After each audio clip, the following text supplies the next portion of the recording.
Vaig passar a peu per la frontera i vaig anar a París.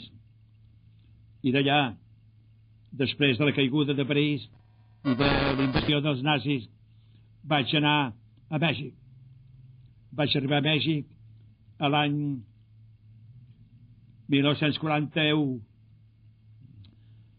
1941, perquè mentrestant vaig estar, per fugir, vaig estar, espera, sí, a França. No, North Africa.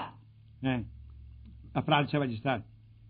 Dear, you were in North Africa. Sí, vaig estar a França, però de França vaig passar a Àfrica. Vaig estar a Casablanca. I de Casablanca vaig anar amb un vaixell portuguès que se deia el Serpa Pinto. Vaig anar als Estats Units. On hi vaig estar un mes. I dels Estats Units vaig passar a Mèxic. I a Mèxic hi vaig viure fins a l'any 1944. 45. I allà vaig fer una tasca bastant important. Va escriure molts llibres. I aleshores és quan va intervenir en els bascos en la meva vida. Naturalment, els bascos eren un partit, com saps, equivalent al demòcrata cristià, molt catòlic. L'Antoni Aguirre era un home molt piadós. Em sembla que era aquells que anava a la missa cada dia i potser fins i tot prenia la comunió. I ell era molt ben vist del govern americà perquè sabien que era un home que hi podien comptar. Per altra banda, els Estats Units encara no havia entrat a la guerra. Ells tenien una representació als Estats Units, a Nova York. I volien que anés a Nova York en representació, de cert punt, en representació de Catalunya. Però, esclar, era molt difícil entrar a Nova York, perquè hi ha una llei americana que durant la guerra no pot entrar ni sortir cap estranger. Només pot entrar o sortir si té una feina que és considerada útil a les necessitats de guerra del país. Esclar, això no ho podia...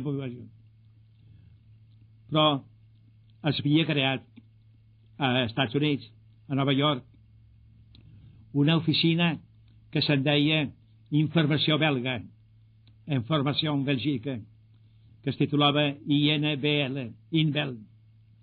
que era destinada...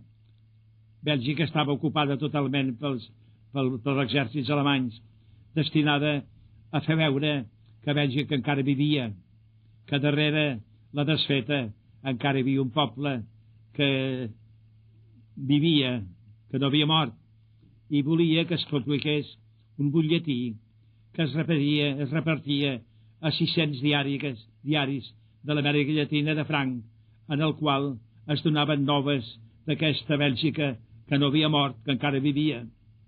I aleshores van dir que ells coneixien que a Mèxic hi havia un home que era molt adequat per fer això, i que aquest home es deia Jaume Meravilles, i que per tant havien d'ajudar-lo a entrar als Estats Units. I així ho va fer. Vaig entrar, doncs, per fer una cosa pels belgues, per ser el director d'aquesta oficina que es deia Inbel. I és així que vaig poder entrar. I esclar, això és un cas que he d'agrair molt a l'Aguirre perquè demostrava la seva fe que tenia en Catalunya i també a la meva persona. Però, naturalment, Bèlgica ja va ser alliberada perquè se va acabar la guerra i aleshores jo vaig quedar sense feina. Però quina relació tenia Aguirre amb Bèlgica? La relació d'Aguirre amb Bèlgica? Bueno, perquè era del mateix partit internacional, de manera internacional cristiana. Demòcrata cristiana, sí. I aleshores, on estem ara? Que s'acaba la guerra i us quedeu sense feina en els belgues. Sí, sí. I llavors el propi Aguirre convenç en el govern, els republicans havien fet un govern provisional a París que el cap d'aquest govern era José Giral, sense T, José Giral, que era un home molt honest però molt poc eficaç, i va suggerir al propi Aguirre que jo podria ser el representant d'aquest govern a França, vull dir, Estats Units. I l'oficina meva, així com l'altre es deia, Informació Belgica, se'n va dir Spanish Information, que vol dir informació espanyola. De manera, i va, el mateix estil, el mateix format, tot igual. De manera que van ser ells, els bascos, i això és molt d'agrair, que van lograr que als Estats Units, a Nova York, hi hagués una representació política que fos catalana i que el representant d'ella fos jo. Punt. Els estrangers són bastant vigilats perquè es tenen por que siguin espies o agents provocadors, i les lleis per fer una organització política són bastant severes i s'exigeix que un agent que representi un govern estranger s'inscrigui en el Palau de Justícia i que se sotmeti a una sèrie de controls judicials. Ell, l'agent aquest, ha de dir quins són tots els empleats, quin sou tenen, d'on reben els diners, quina quantitat de diners reben, què fan aquests homes, si es dediquen exclusivament a fer uns treballs polítics o tenen altres feines, de manera que, esclar, ells no volen que s'integrin i que penetrin agents que tant poden ser comunistes com feixistes. Aleshores, ser cap d'una oficina d'aquest tipus equival a ser representant d'un estat i automàticament, sense jo proposar-m'ho, ni voler-ho, ni saber-ho, vaig ser inscrit en el Palau de Justícia com representant del govern republicà a l'exili. Activitats que veu fer estan als Estats Units.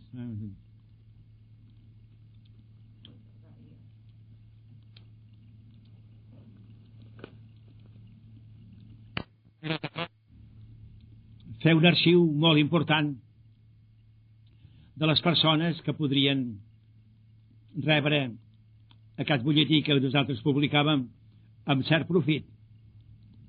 I van fer un arxiu molt important amb mils i mils de persones. Naturalment, tots els diputats, tots els senadors de tots els Estats Units, perquè sabeu que els Estats Units tenia lleis bons 50 estats. Tots ells rebien el butlletí. Ho fèiem a tots els governadors, que hi ha un governador per estat. I ho fèiem a tots els personatges. Rebien el butlletí també totes les universitats, que n'hi ha centenars, i totes les institucions d'un cert grau, que allà hi ha, després de les universitats, hi ha una cosa que se'n diu college, que és com una universitat molt important, però que no arriba a ser una important. Després té persones, periodistes, escriptors, homes coneguts, per tant, milers rebien cada setmana, en anglès, naturalment. I vaig tenir primer una secretària, i és molt bonic el que us diré ara.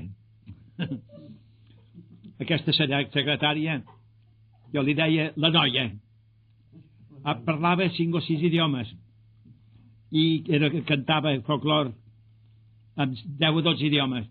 Va aprendre el català rapidíssimament. Allà tinc la seva adreça. De tant en tant ve aquí i encara ens veiem i vindrà a veure'n. Jo li deia la noia. I després va venir una altra que era més joveneta que ella i li vaig posar noieta. No. I després després encara hi havia una altra que era basca i li vaig posar Nesca.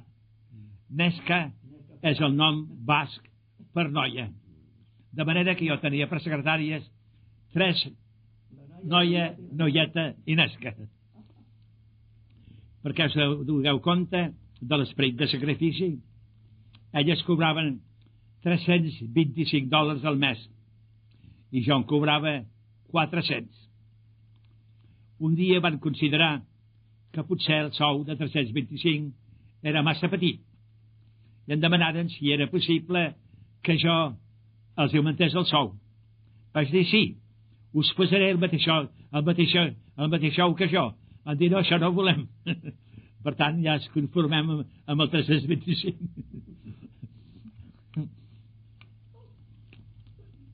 Vàrem fer tantes coses que un dia vàrem ser invitats pel director del magazine Life, als Estats Units, això, a Nova York, que tenia una finca a Mallorca i que al Franco se li va encautar i que, per tant, no estava gaire content d'en Franco.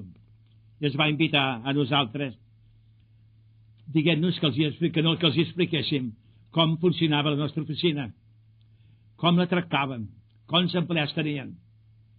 I aleshores la noia, que es deia Edna Sachs Golden. Ara me'n recordo. Edna Golden, Miss Golden, you always Sí, call her ja Miss està dit, Golden. ja està dit. Edna Golden. Edna Golden va dir, si els hi dius que només som tres secretàries i tu, creuran que les enganyes, perquè és impossible que una gent, que surtin tantes coses d'aquesta oficina en tan poca gent.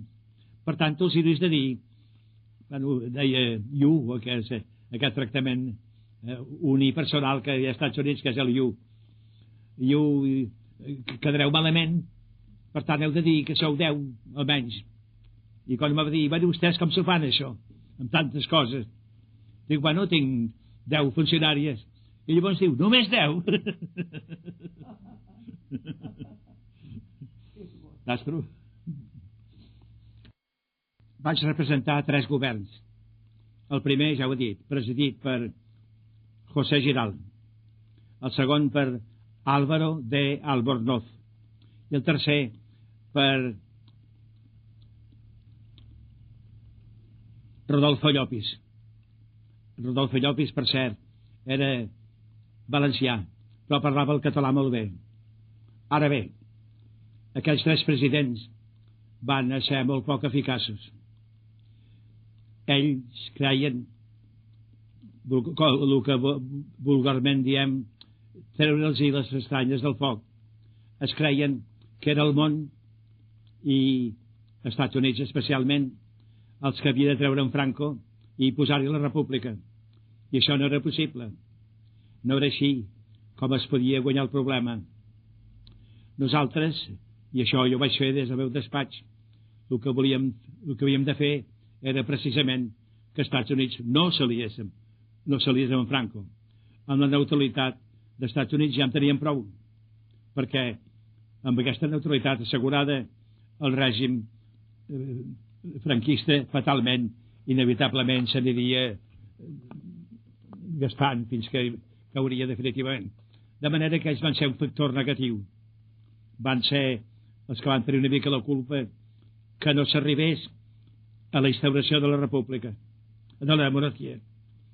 Els Estats Units creien, aleshores l'aspirant era, com sabeu, el Don Joan, el comte de Barcelona. Era l'aspirant de la monarquia a Espanya. I jo el vaig anar a veure a Nova York, en circumstàncies molt interessants, que això ja ho he escrit en els meus llibres, a gent que he conegut, per exemple. Era un home molt acceptable i es va publicar un acord tripartita entre Estats Units, França i Anglaterra. L'acord Washington, París, Londres, en el qual implícitament es deia que si hi hagués una figura prou prestigiosa per controlar la transició del franquisme a la democràcia, els 3 governs l'apoyarien. I d'una manera implícita donaven a entendre que la persona que creien més adequada per aquella transició era el comte de Barcelona. Aleshores jo des de la direcció de Spanish Information i amb altres publicacions, perquè n'han fet moltes altres també, uns quaderns especials que fem de tant en tant, que aquí en tinc jo 20 o 30, molt importants. Economia, la manera que Franco era un home repugnant per la seva fredor, la manera com feia execucions després d'haver pres xocolata melindros, de posar els que havien de ser matats per el Brilota Guill, per Garrota Vil, i no per un altre procediment menys degradant, presentant una imatge horrible del Franco. Això ja era suficient de moment, no podíem aspirar més, i en canvi deixar que es anés creant un àmbit a favor d'una possible restauració, però cap d'ells ho va voler. El Llopis, que era un home més assequible, doncs va arribar un moment que vam dir, no, mira, separem-nos de tu i jo, amistosament. Jo també vaig telefonar a un que era el cap dels sindicats de l'UGT, que aquest sí que era molt més a prop de mi. Estava d'acord en apoyar indirectament la restauració de la monarquia, sempre pensant en Don Joan, però això fallà. I en tot cas podem dir amb cert orgull que nosaltres ens vam anticipar els fets, perquè finalment també va haver d'haver una monarquia, de manera que si haguéssim tingut uns republicans més raonables que creiessin que ells ja havien passat, havien omplert una etapa històrica que desgraciadament no havia tingut èxit, podien molt bé acceptar el comte de Barcelona com en van acceptar després el seu fill. I això va ser el que em va fer trencar. I aleshores vaig trobar-me sol, políticament parlant, més aviat una mica desacreditat, perquè ells creien que ser monàrquic gairebé equivalia a ser feixista, sense tenir en compte que el matís era molt diferent. I vaig trobar al carrer sense sou ni beneficis, i aleshores és que vaig entrar a Hablemos. Hablemos era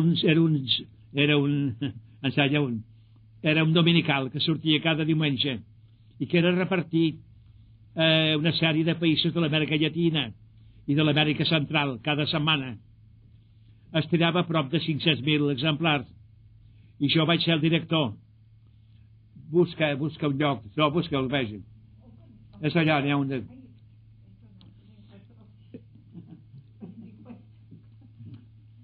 Allà hi vaig entrar al sortir d'aquesta cosa que era una representació d'Espanya, del govern espanyol republicà.